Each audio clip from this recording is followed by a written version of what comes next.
People don't want to hear it, Wayne. They don't want to hear it.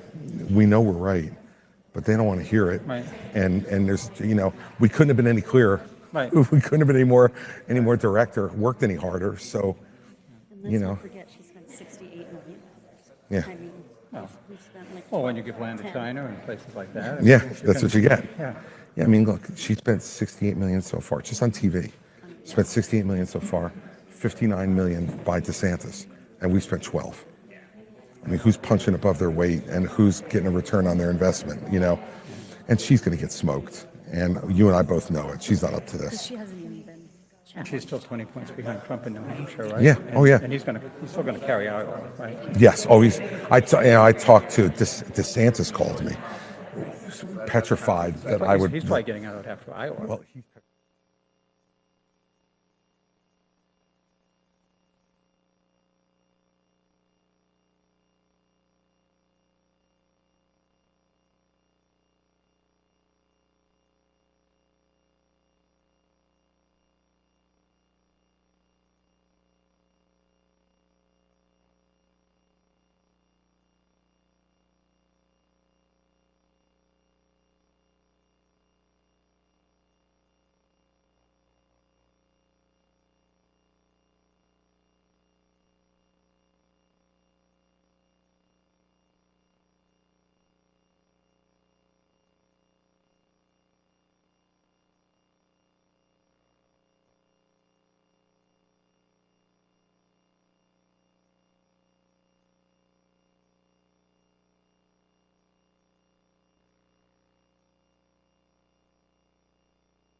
How are you? Good, Good to see you. Thank you. See ya. See ya. Thanks for being here. Hey, thanks for being here. Man, thanks for coming. Thanks for coming. Thanks for being here.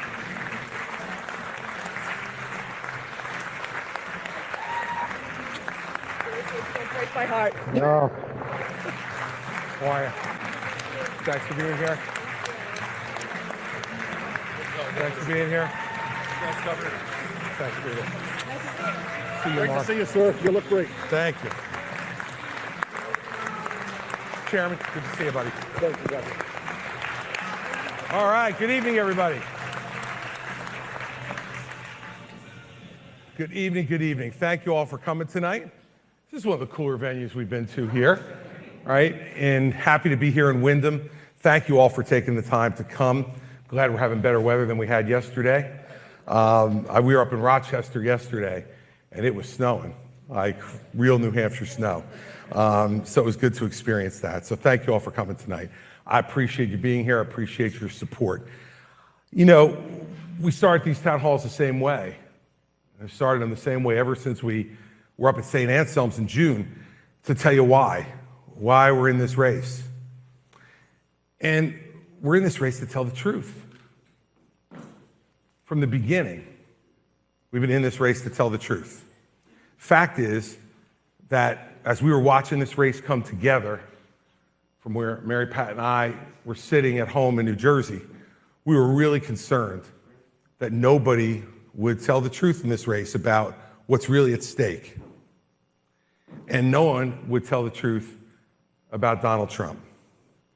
No one would tell the truth about his divisiveness, his stoking of anger for his own benefit, him putting himself before the people of this country, myself included, who gave him the honor of being President of the United States from 2017 to 2021. Personal ambition is a necessary element for any political candidate. You got to get out of bed in the morning and be able to really believe in your heart that you have something to offer to folks that's better and different. And so I have no argument with people who are involved in politics being ambitious. You need to have it. But it can't be what governs your decision making. Ambition can't be what makes you decide how to do things as a public figure. It could just be the fuel that gets you out of bed, that gets you in front of a room like this, that gets you on the phone raising money, that gets you working for people who you believe in, and gets you working for yourself. I made a political decision 8 years ago when I dropped out of the race in 2016. I looked at the polls and I decided that Donald Trump was going to be the nominee, and that since I'd known him for 15 years, that I could make him a better candidate, and if he won, maybe a better president. I knew his flaws, but I also knew he was going to win the nomination. So I decided that I would get behind him and support him. I let the ambition get ahead and in control of the decision making. And after I figured that out, I promised myself and I promised my wife that I would never, ever do that again. And I'm not going to. So for all the people who have been in this race, who have put their own personal ambition ahead of what's right, they will ultimately have to answer the same questions that I had to answer after my decision in 2016. Those questions don't ever leave. In fact, they're really stubborn. They stay. And so I know how I'm answering those questions. I've never believed that Donald Trump was a foregone conclusion as our nominee in this race, and I knew that the case had to be made against him. Now, there are people in our party who are resigned to the fact that he was going to be the nominee, resigned with the fact that the case didn't even need to be made because it would be a waste of time. They sat on the sidelines, and all they did was voice their opposition in private, behind closed doors, quietly, so no one could hear. And that's not leadership, everybody. That's cowardice. It's cowardice and it's hypocrisy. As a party, we need to be willing to take the responsibility for the part we've played in getting here. Our country is angry, it's divided, it's accomplishing little, and it is leading our citizens to be exhausted. And you just look at what's happening just in the last few days. Good people who got into politics, I believe, for the right reasons. People like Senator John Barrasso, people like Congressman Tom Emmer, stand up and endorse Donald Trump. They know better. I know they know better. People who continue to deny the results of the 2020 election. People in leadership in the House who go on TV and say that the people who attacked the Capitol on January 6th are hostages. I'll tell you who hostages are. The Israelis who are still being hidden in tunnels in Gaza against their will, out of no fault of their own. These people speak louder for the folks who attacked our Capitol on January 6th than they are willing to stand up and speak for the people of Israel who are in tunnels in Gaza. That's not leadership. That's ambition and cowardice, which has outstripped their otherwise good judgment. We want to change this party, and if we want to change this country, it's hard work. It's not easy. From the moment I got into the race, the decision that I made was really simple. I would rather lose by telling the truth than lie in order to win. And I feel no differently today, because this is a fight for the soul of our party and the soul of our country. Why have we resisted the calls to drop out of this race? Because unlike some of the other candidates, we're fighting for something bigger than ourselves. We're fighting for something bigger than self-interest. We're fighting for something bigger than the next title. I've got plenty of titles. I have enough titles to last me the rest of my life. U.S. Attorney, Governor, husband, father, son, brother. I have enough titles to last me for the rest of my life. We're fighting for something bigger. It is something that conventional wisdom thinkers just can't possibly understand. And so they've been saying for weeks and weeks and weeks, because of some polls, that I should drop out of the race, that I should get out for that reason. The smallness of the campaigns, who spend more time arguing and worrying about who should get out of the race than they have spent going after the front runner. They spend all their time saying, oh, Christie should get out, Scott should get out, Pence should get out, Hutchinson should get out, Burgum should get out. They and their donors have a different target every day to try to minimize the attention to their own campaign. And how their own campaign is a campaign that doesn't play to win. It's a campaign that plays to not offend. The problems in our country, the divisions and influx at our border, the problems with our enormous debt, the failures of our education system, all of those things and much more will not be solved by people who are too afraid to to talk about what the real problems are.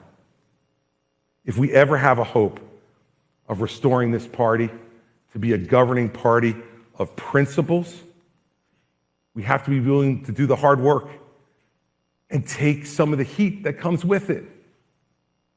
We have candidates in this race who have run away from forums where they were afraid they were going to be booed. I run into the forums where I know I'm going to be booed, because being booed for telling the truth is a badge of honor. I'm proud of everything we've said and done so far.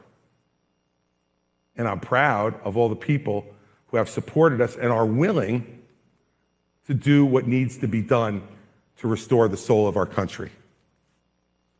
See, because in the end, all those issues that we've talked about at all the town halls, they're all really important.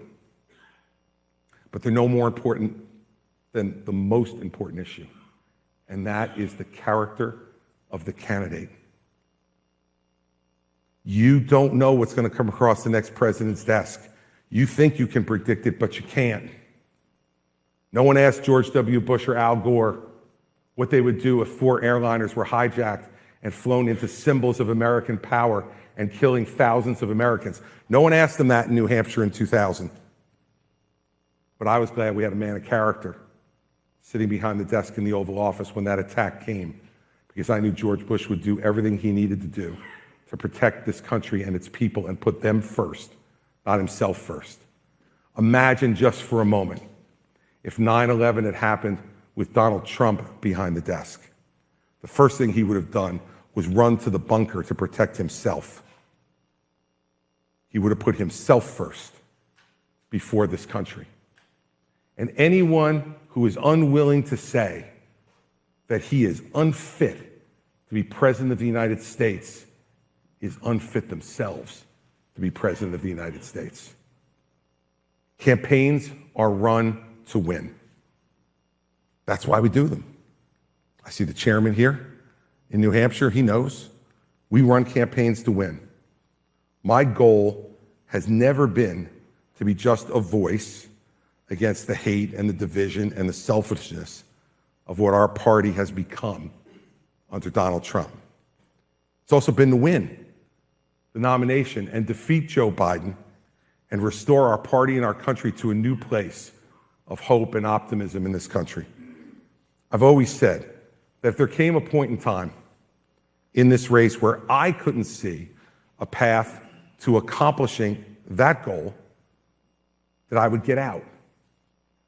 And it's clear to me tonight that there isn't a path for me to win the nomination, which is why I'm suspending my campaign tonight for President of the United States. I know, and I can see it from some of the faces here, that I'm disappointing some people by doing this. People who believe in our message and believe in what we've been doing. I also know, though, it's the right thing for me to do. Because I want to promise you this. I am going to make sure that in no way do I enable Donald Trump to ever be president of the United States again. And that's more important than my own personal ambition.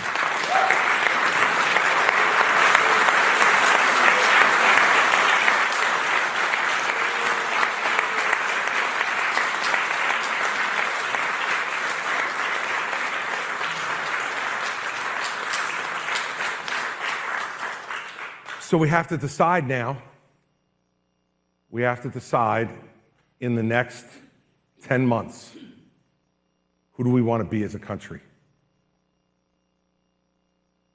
We forget that people are walking thousands of miles still to get here. We talk about the problems in the border, and there are problems, and we have to fix them. And we have to secure our border, and we have to do it in a way that's smart and sensible and will work, because it's not right to have a porous southern border in this country. But I want you to remember something. Those people who are coming over that border, many of them are walking hundreds, if not thousands of miles to get there, because here is where they see hope. Here is where they see freedom. Here is where they see success. Here is where they see that flag, which means for them, thousands of miles away in other countries, all of those principles. We are still the indispensable nation to the rest of the world. We need to be the indispensable nation once again to each other. We need to believe in America as much as they believe in America. Right now, they believe in America in a way that this country, angry, divided, with selfish leadership, who puts their own ambition first, isn't doing for our country anymore. We need to change that.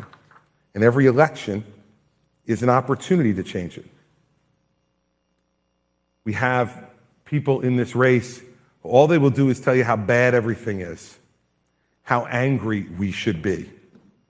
And there's certainly sufficient reason for anger at the failures of the leaders we've selected. But they're doing it not for that reason. It's not a moment of honesty and transparency, believe me. It's not. It's because they believe when we get angry, what we'll do is naturally relate to the angriest voice in the room. Donald Trump wants you to be angry every day because he's angry. He wants you to be angry so that you'll relate to his anger and then to vote for him. Please understand this. I have known him well for 22 years, more than anybody else in this race has known him. And I can promise you this, if you put him back behind the desk in the Oval Office and a choice comes and a decision is needed to be made as to whether he puts himself first or he puts you first, how much more evidence do you need that he will pick himself? And if that is what we have there,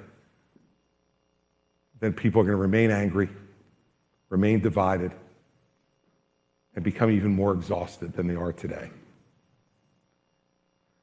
The country that I think we should choose is the country that recognizes that our differences have always been our strength, not a weakness, not something to divide us and anger us, but our differences have been our strength. We've come from different countries at different times to different places with different skills, with different religions.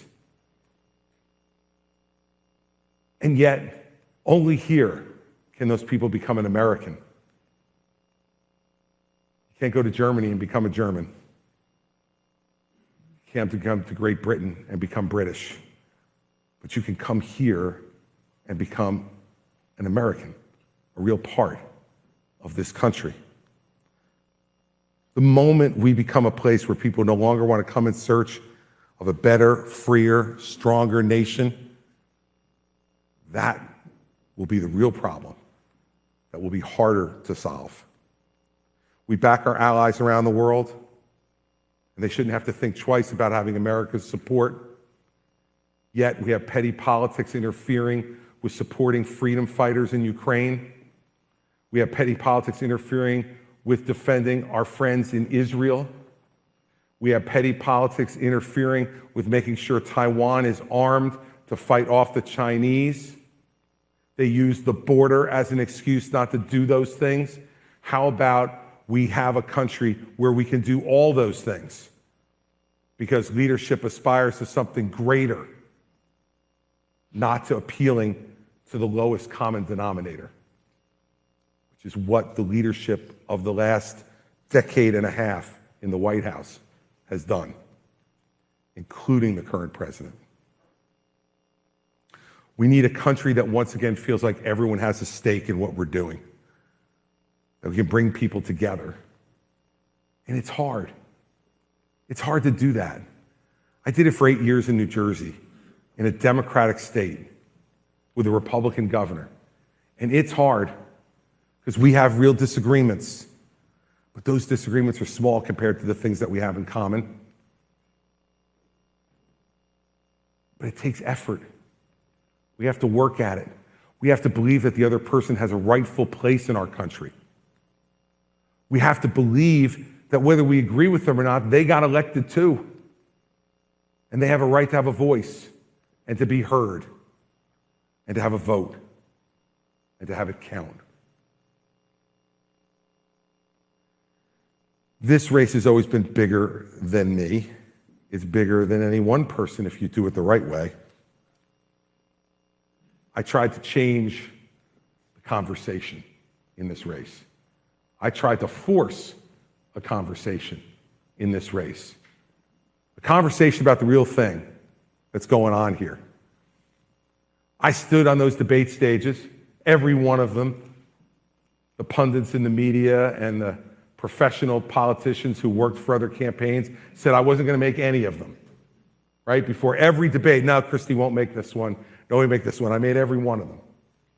But when I stood on there, I watched the other candidates arguing with each other as if the race was between us, pretending as if the guy who's in front and wasn't there wasn't to be spoken about. Like Voldemort in the Harry Potter books, he who shall not be named, because they feared even bringing up his name would make him appear with his magical, mystical powers to end their political careers. So they say ridiculous things, make ridiculous points. And let me tell you, if Donald Trump becomes the nominee of this party, the moment that it happened was when Nikki Haley and Ron DeSantis and Tim Scott and Mike Pence and Doug Burgum and Vivek Ramaswamy stood on that stage in Milwaukee in August. And when we were asked, would you support someone who is a convicted felon to be president of the United States, they raised their hands. Give Ron credit, he had to look at everybody else first to see if he wanted to raise his hand, but then he raised his hand. Kind of like cheating off somebody's paper in high school. They raised their hands. And I did not. And will not. And I cannot countenance that behavior. I want you to imagine for a second that Jefferson and Hamilton and Adams and Washington and Franklin were sitting here tonight.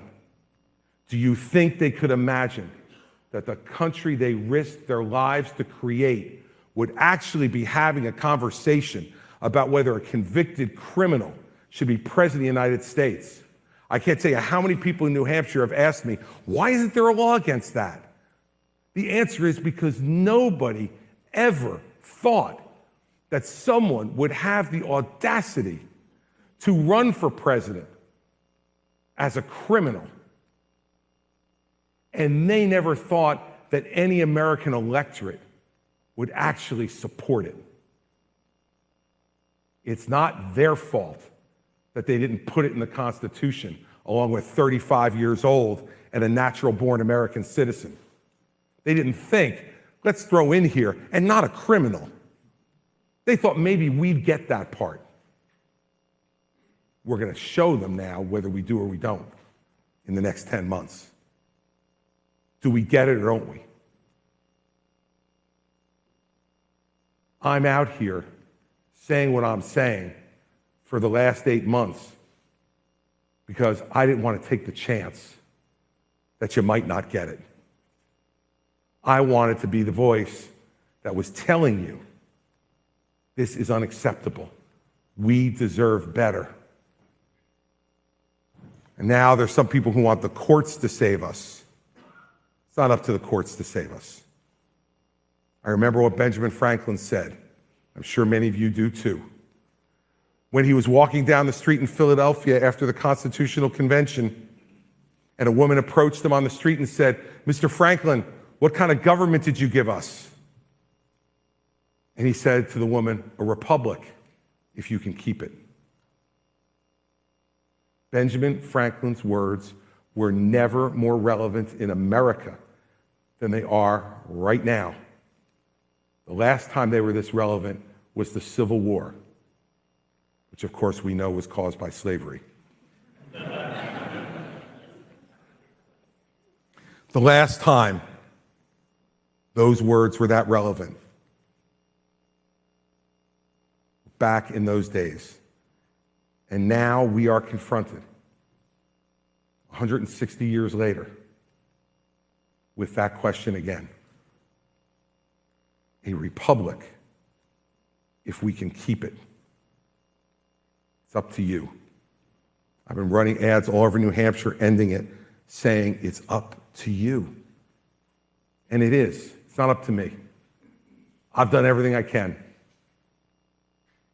And it's not about me.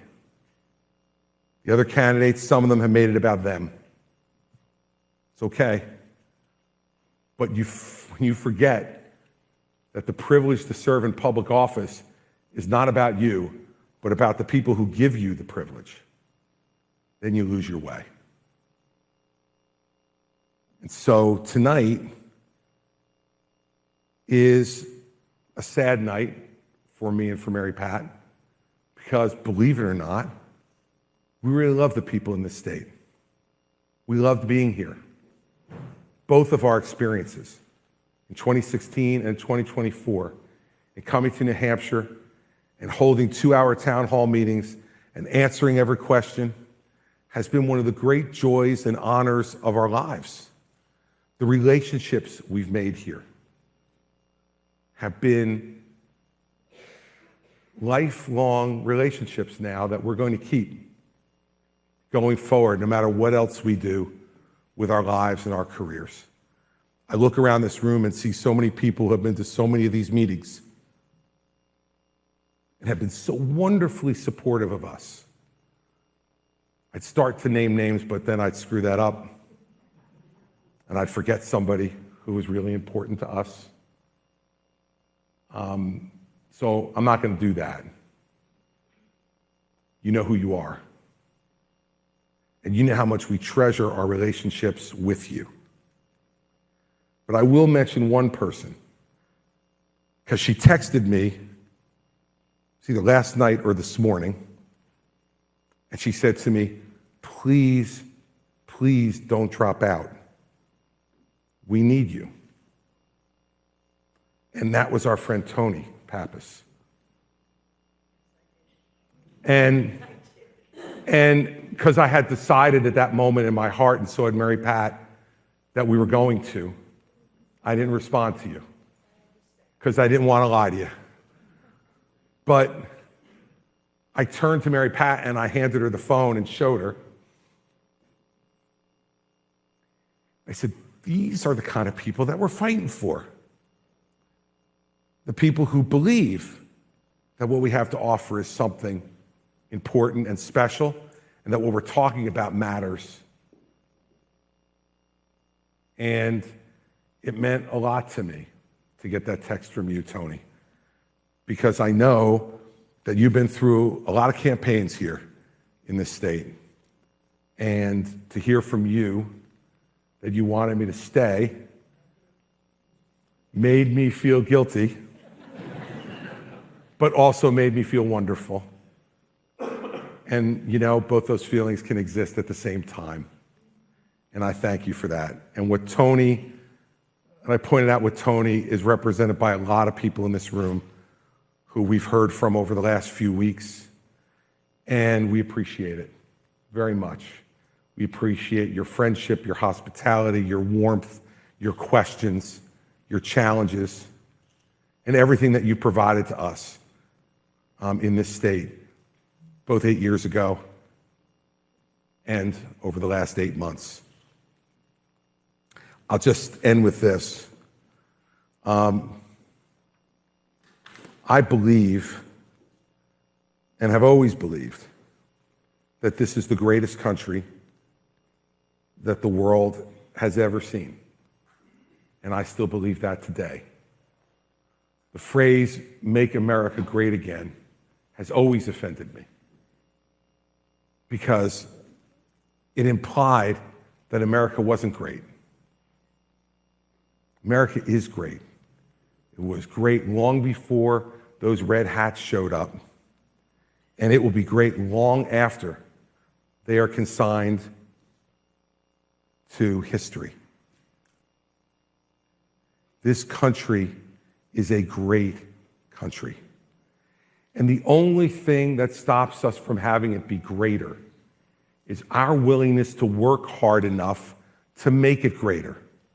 It is not easy to stand up and fight for what we believe in when the wind is blowing in our face.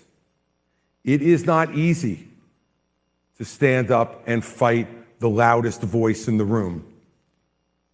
It isn't easy to look at someone who we know is unfit and unable to represent what the heart of this country really is, and tell them, "Thank you for your service. It's time for you to go home."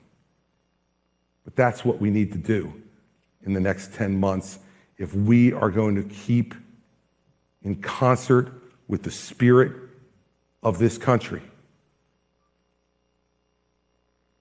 I don't know how anybody could want to be president of the United States if they don't love America.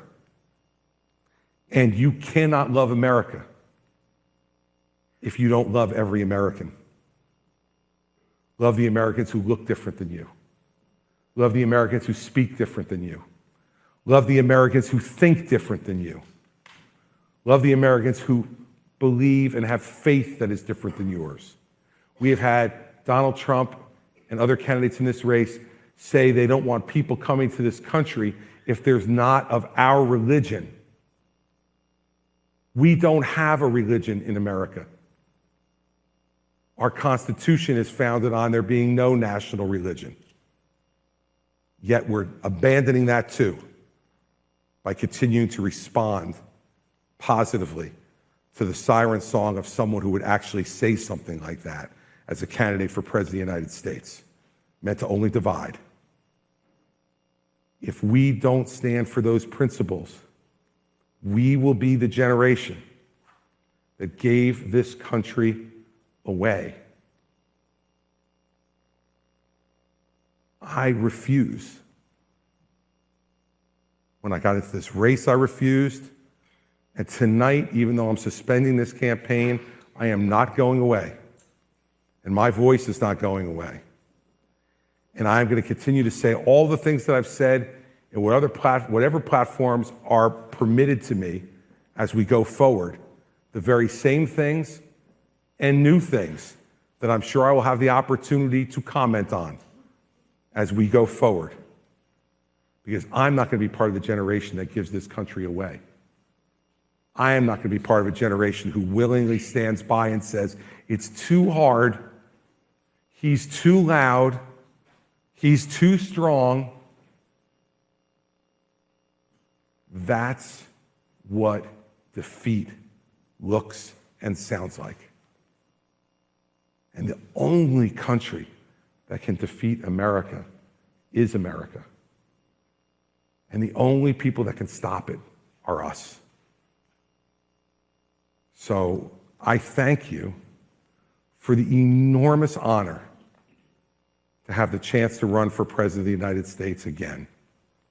I thank you for your time to listen to what I've had to say and to give it thought and consideration.